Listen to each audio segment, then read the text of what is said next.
so I just got done watching The Conjuring 2, starring, well, a lot of the people who were starred in the last Conjuring film, like Patrick Wilson and that. So yeah, so this one was really super interesting. This is actually the last movie so far. There is going to be another movie coming out in at the end of 2020. Don't know. I'm recording this during the coronavirus thing. We're still in. Well, we're not really in lockdown now. It's kind of you have to stay local now, which is which is what it is. But yeah. So I don't know if the last movie is going to come out. I don't know if it is the last movie, but I don't know if the next movie is going to come out for Halloween 2020 or not. So I'm just kind of calling this The Conjuring 2 is kind of the last-ish movie of the timeline. It's set in 1977, although it starts in 1973, and we have the couple, the Warrenson neighbour's alarm going off. The Warren couple, Ed and Lorraine, they're kind of having these kind of like dreams and psychic things of a demon, and they're not quite sure what the demon is until and in 1973 they actually go to the Amityville house. And I was so excited. I was like, oh my god, they're going to do the Amityville house in this one. Brilliant. Because I don't watch the trailers. I don't, because spoilers, you know, I don't like watching trailers so much. So I got, because I love the Amityville horror movies, and so I thought they were going to do something with that, but then she got Lorraine got a premonition of the nun, and then I was like, oh my god, the nun's in Amityville, oh my, that's brilliant. So it's kind of come full circle from like the first movie in the timeline is the nun, but I think this came out before the actual Nun movie. I think it did.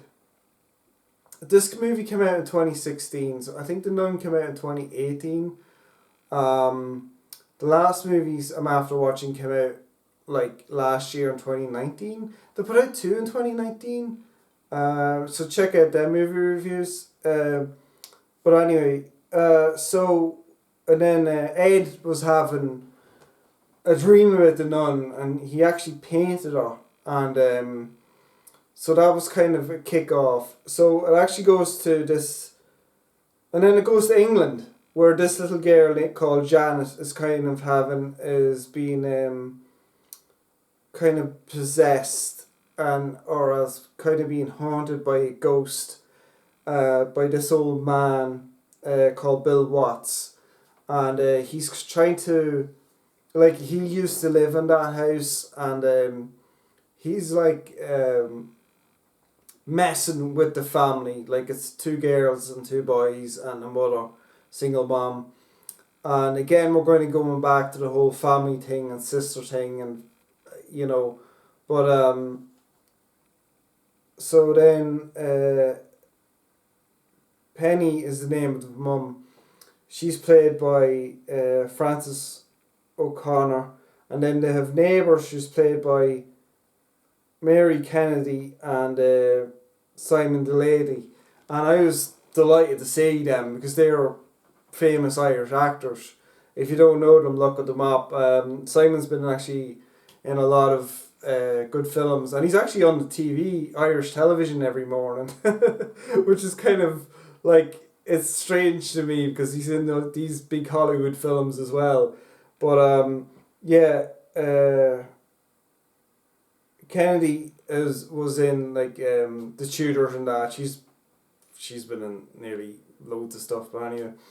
So they're the neighbours that kind of helped out the family, and you know, they believe them, and they've seen strange stuff as well, and they kind of got the cops around to check out the house after the first night of weird stuff happening.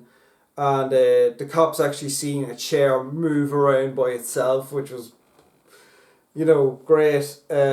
So it's kind of like, okay, there is something weird happening here. It isn't just in their heads, kind of. It isn't just like leaky pipes or whatever. This is really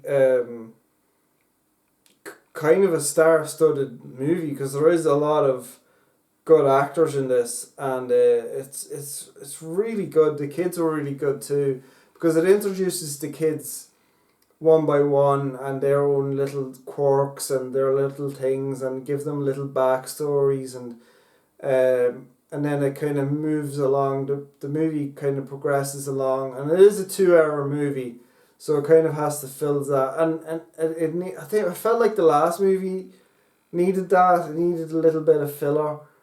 But I feel like the last movie was just kind of a script that they had, and they just made it part of the Conjuring universe. But yeah, because there was 2 films that came out in 2019, so but yeah. So then we have this skeptic, as well. She was pretty good. She was trying to prove that like it's just like a little girl throwing tantrums and stuff. It isn't really real. So it kind of had this big team then all come together here in England, little small like street in England, kind of to help out this family. And so I'll get into spoilers. Usually at this point now I've set up the kind of movie, and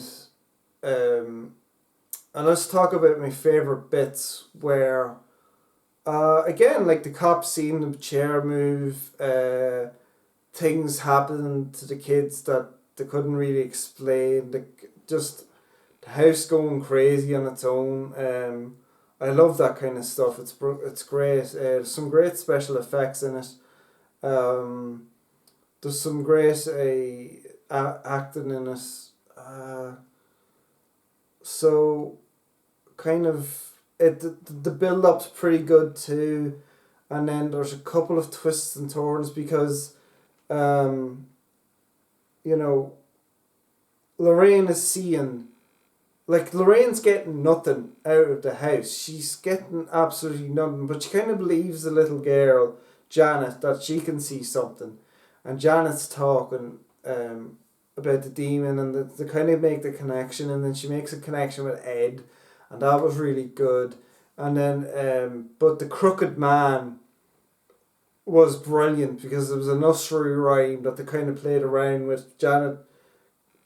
Janet's brother had a stutter, and she's trying to help him with the stutter, and with the nursery rhyme, and then the crooked man actually came to life, and so the demon kind of attached itself to the music box as well, which was kind of cool.